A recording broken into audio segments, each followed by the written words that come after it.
శ్రీమాత్రే నమః శ్రీమాత్రే నమః శ్రీమాత్రే నమః. నమస్కారం అండి అందరికీ. Welcome to my YouTube channel Sri Manju spiritual. మనము లలితా సహస్రనామ స్తోత్ర నామాలకు ప్రతి పదార్థాలు తెలుసుకుంటున్నాం కదా. శ్రీమాత్రే నమః. 403 నామము మహాకామేశ నయన కుముద హాల్ద కౌముది.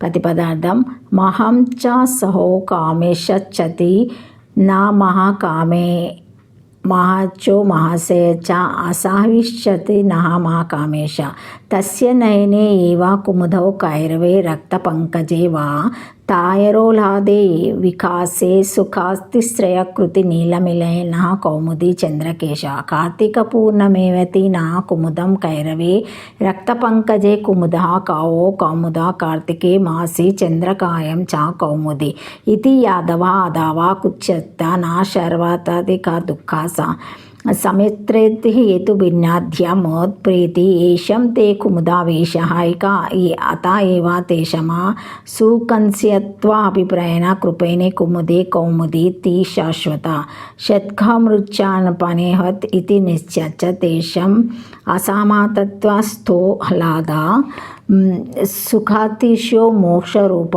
ఇది యావత్ సా చ మహాకామేశం ప్రతి నాయనేన ప్రమేణేతి తృతీయయామాసామ శివప్రాపేణాస్య వైశ్యక వినిష్ఠిత సుకన్యాస్య కౌముది ప్రకాశిక. ప్రతి పదార్థం మహాకామేశ నయన కుముద హాల్ద కౌముది. గొప్పవాడగు కామేశ్వరుని నేత్రముల నేడు తెల్ల కలువ పువ్వులకు ఆహ్లాదమును కలిగించుటయందు వెన్నెల వంటిది. లేదా మహాకామము గల శంకరుని నేత్రముల నేడు ఎర్ర తామెర పువ్వులకు ఆనందమును కలిగించుటయందు వెన్నెల వంటిది. మహేశ్వరుని నేత్రముల నేడు తెల్ల కలువల పువ్వులకు ఆనందమును కలిగించుటయందు వెన్నెల వంటిది. మహాకామము గల శంకరుని నేత్రముల నేడు ఎర్ర తామెర పువ్వులు అధికానందముచే మూతపడునట్లు చేయుటయందు వెన్నెల వంటిది. శంకరుని నేత్రముల నేడు కలువులకు అధికానందమును కలిగించుటయందు కార్తీక పూర్ణిమ వంటిది. ఈశ్వరుని దగ్గరకు తీసుకొని వెళ్ళుట చేత విషయానందం గలవానికి గూఢ మోక్షానందమును ప్రకాశింపజేయున్నది. వెన్నెల వచ్చుటతోనే తామెర పువ్వులు ముడుచుకొని పోవును. అది ఆహ్లాదం కాదు, దుఃఖమే కావలసి వచ్చుచున్నది. తామెర పువ్వులకు వెన్నెలకు విరోధమును వర్ణించెదరు. ఆయనను ఎక్కువ సుఖము కలిగినప్పుడు కన్నులు మూసుకొనుట జరుగుచుండును. కనుక లలితాదేవి యందు అధిక ముఖుడైన శంకరుని కన్నులనండి తామెరల్లో మూతబడునట్టది సుఖమును కలిగించుచున్నానని ఇక్కడ భావము గ్రహించవలెను. లేదా గొప్పవాడగు శంకరుని నేత్రములనేది కలువ పువ్వులకు ఆహ్లాదము కలిగించుటయందు కార్తీక పూర్ణిమ వలె అయినది. నాసుపసకలింగమైన కుముద శబ్దమునకు తెల్ల కలువ పువ్వు, ఎర్ర తామెర పువ్వు అనియు, పూలింగమునకు ముదా శబ్దమునకు కోతి, కార్తీక మాసమనియు, శ్రీలింగమైన కౌముది శబ్దమునకు చంద్రిక వెన్నెల అనియు. ఈ అర్థమందు కుముదాశబ్దమునకు విషయానందం గల వారికి కుస్తత్వమైన క్షణికము ఎక్కువ దుఃఖములతో నిండి ఉన్నదచి నిందింపదగినది. ముద్ సంతోషం గలవారు కుముదులు విషయానందములనియు క్షణికములు దుఃఖ మిశ్రాతములగుటచే కుస్తతములు అవి గలవారు కుముదులు. విషయానందములు గలవారు విషయానందమును కోరుదురు గాని భగవద్వాచే కలుగు శాశ్వత నందరూపమైన మోక్షమును కోరరు. ఈ దేవి అట్టివారికి గూఢముందుగా శివభక్తిని కలిగించి శంకరుని దగ్గరికి వెళ్ళునట్లు చేసి విషయానందము కంటే మోక్షానందము గొప్పదని దానినే మనసులో కోరునట్లు చేయును. అజ్ఞానం చేత తెలుసుకొనలేని వారికి మోక్షానందానందమును ప్రకాశింపజేయును. సగము శ్లోకమంతయు నామమే. శ్రీమాత్రే నమః. 16 నామముతో అమ్మవారికి నమస్కరించేటప్పుడు మహాకామేశనైనా కుముదహద కౌముదే నమ అని చెప్పుకోవాలి. మహాకామేశ్వరుని నయన కన్నుల నేడు కుముద కలువ పువ్వులకు ఆహ్లాద ఆనంద వికాసమునకు కలిగించు కౌముది వెన్నెల వెల్లువ. కలువ పువ్వులు ఆనందంతో వికసించాలంటే వెన్నెల వాటిపై విరజిమ్ముబడాలి. అమ్మవారి వదనము శరత్కర పూర్ణిమ చంద్రుడే. పరిణత శరత్చంద్ర వదన సౌందర్యలహరి 7వ శ్లోకము రాకెందు వదన లలితా సహస్రనామము 314. మరి అటువంటి అమ్మవారు తన వదన చంద్రునితో వెన్నెలలు విరజిమ్ముతూ మహేశ్వరుని కన్నుల కలువులకు మహా ఆనందాన్ని కలుగజేయాలి. పంచభూతాలతో అవసరం లేకుండానే మహాకామేశానికి తన కళ్ళు తనలోంచే పుడతాయి. అవి తెగించుకుంటూ మూసుకుంటున్నప్పుడల్లా ఆకాశమంతా పూర్ణగోళంగాను శూన్యగోళంగాను తారుమారవుతూ ఉంటుంది. ఇది ఒక విశిష్టమైన స్పందన లక్ష్యము. ఆకాశం ఇలా పూర్ణగోళంలో ఉన్నట్లు కనిపించి శూన్యగోళంగా అనిపించే లక్షణము నిజంగా అసలు అక్కడ ఆకాశగోళం ఉండే లక్షణము. ఈ రెండు లక్షణాలు కలిపి సత్యం అవుతుంది. Truth and the impression. ఈ విషయమై తైత్రీయంలో సత్యము నా ఋతం చాపి సత్యమా భవత్ అని చెప్పబడింది. ఈ రెండు లక్షణాల కామేశానికి చంద్రుడు సూర్యుడు అయిన రెండు కళ్ళుగా చెప్పబడ్డాయి.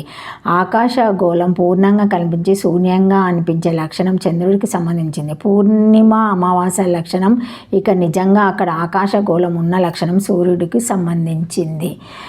ఈ నామంలోని నయన పదానికి నడిపేది అనే వృత్తిలో విశిష్టమైన అర్థాలున్నాయి. నడిపించేది అంటే మన నుండి బయటకు, బయట నుండి మనకు, ఈ రెండు మార్గాల ద్వారా కూడా అని గుర్తుపెట్టుకోవాలి. అధోగతి పాలు కాకుండా నడిపించేది నయనం. అవతల ఉన్నదాన్ని మన వైపుకు తీసుకొని వచ్చేది నయనం. అసలు ఈ నానం అంటే సూర్యుని చుట్టడానికి గాను కొంత సూర్యరశ్మి ఒక సాధనంగా మారితే ఆ సాధనాన్ని నయనము అనవచ్చును. ఎందుకంటే ఆ సూర్యుని మన దగ్గరకు తీసుకురావడంలో అంటే చూడగలిగేటట్టు చేయటంలో ఉపయోగపడింది కాబట్టి. దీనిని బట్టి నయనము అంటే సూర్యరశ్మితో చేయబడిన ఒక సాధనం అని అర్థమవుతుంది కదా. అందుకే వెలుగు లేకపోతే ఈ నయనము పని చెయ్యలేదు. ఈ నామంలోని కుముద పదానికి కూడా విశిష్టార్థం ఉంది. భౌతిక సృష్టి వల్ల ముందుగా సంతోషంతో సూలు తిరుగుతూ ఉండేది భూమి. ఇలా సంతోషం సూలు తిరుగుతుండే లక్షణాన్ని కుముదం అన్నారు. కు అంటే భూమికి వచ్చే, ముదము అంటే సంతోషం. ఇది అష్టదిగ్గజాల్లో ఒక్కటి. దీన్నే విజ్ఞాన శాస్త్రంలో తన చుట్టూ తాను తిరగటం మూలంగా భూమికి వచ్చే అపకేంద్ర బలము అంటారు. దిక్ గజము, దిగ్జము అంటే దిశా బలము అని అర్థము. గజము అంటే గా మన వలన జా పుట్టేది, కలిగేది అంటే బలం అని అర్థం. పైన చెప్పిన నయన కుముద పదాల విశిష్ట అర్థాలను సమన్వయించుకుంటే మహాకామేశ నయన కామేశ్వరుని చూపు ద్వారా కుముద భూమి ఆనందానికి భౌతిక సృష్టిని జరపడంలో ఆహ్లాద కౌముది ఆహ్లాదకరమైన వెన్నెలగా నున్నదని ఇంకొక అర్థం కూడా ఈ నామానికి వస్తుంది. కామేశ అజ్ఞాత సౌభాగ్య మర్దనో వరుద్వైనిత కామేశబద్ధ మాంగళ్య కామేశ్వర ప్రాణనాడి కామేశ్వర ప్రేమరత్న కామేశ్వర ముఖలోక మహాకామేశ మహిషాసి. ప్రస్తుత నామం మహాకామేశ నయన. ఈ నామాలను జాగ్రత్తగా పరిశీలిస్తే సృష్టిపరమైన విషయాలు లేదా అమ్మవారి అయ్యవారి దాంపత్య విషయాలు వచ్చినప్పుడు అయ్యవారిని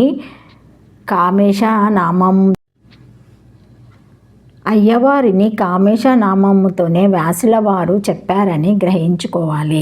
అయ్యవారి కామేశనామం తాలూకు అస్త్రంతోనే శూన్యనగరంతో సహా బండాసురుడు నిశ్శేషంగా దహింపబడ్డాడని కామేశరాస్త్ర నిర్దగ్ధ